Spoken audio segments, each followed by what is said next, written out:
नमस्कार। मैं संजीव कुमार। सत्य कहूँ तो एक सन्यासी के संस्मरण, इसके चौथे अंश को संक्षेप में प्रस्तुत करने का प्रयास कर रहा हूँ। If truth be told, a Monks memoir. इसके रचनाकार हैं ओम स्वामी।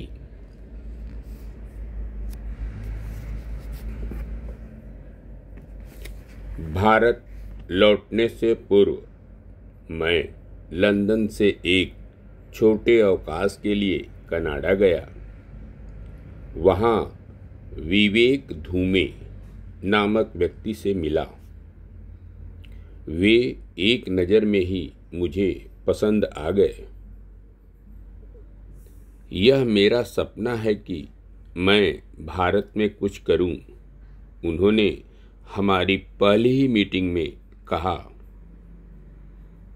और आगे कहा, क्या यह बेहतर नहीं होगा कि हम भारत के लिए कुछ करें? मैंने कहा, देखो विवेक, मैं वित्तीय रूप से सुरक्षित हूँ।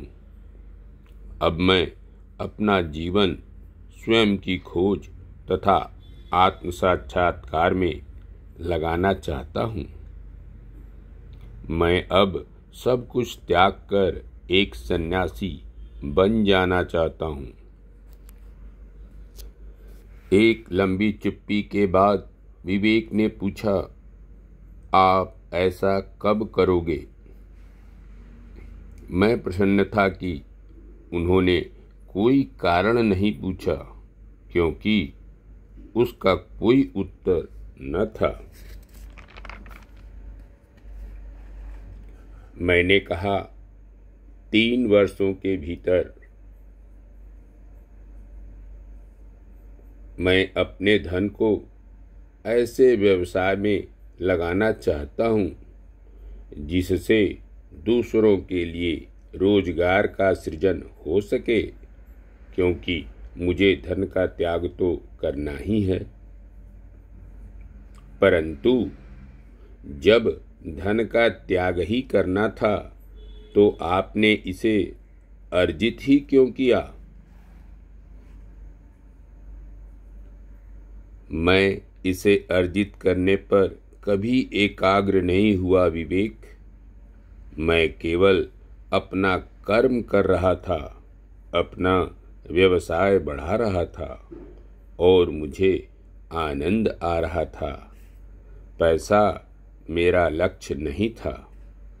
यह तो बुद्धिमत्ता से लिए गए फैसलों का परिणाम मात्र था। अब मैं एकांत में जाना और सघन साधना करना चाहता हूँ। क्या आप साधना से कभी वापस नहीं लौटेंगे? मैं लौटूंगा, पर ऐसा कब होगा मुझे नहीं मालूम। तो आपके लौटने पर धन की आवश्यकता होगी, तो क्यों न हम भारत में कुछ खड़ा करें? हम बराबर बराबर निवेश करें। आप अपनी योजना के अनुसार संन्यास ले लो।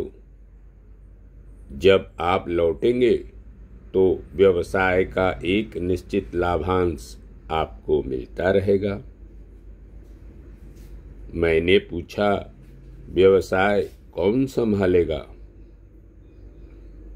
मैं इसे स्थापित कर लाभ कमाने वाला तो बना सकता हूँ, पर मैं तो संन्यास ले लूँगा। विवेक ने कहा कि वो सपरिवार भारत में रहकर व्यवसाय संभालेंगे। तो ठीक है, मैं अपनी दौलत आपको उपहार के रूप में दे दूंगा। विवेक अवाक हो गए। मुझे पता था कि न तो मेरी कोई ऐसी योजना थी, न ही विवेक की।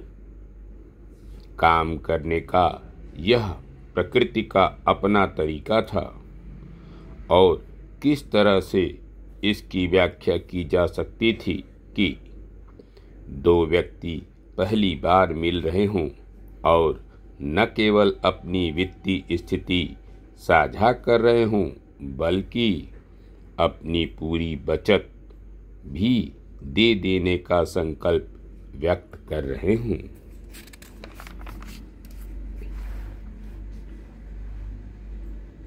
विवाह कभी भी मेरी योजना या फिर मेरे सपनों का हिस्सा नहीं रहा, क्योंकि मेरा लक्ष्य संन्यास था।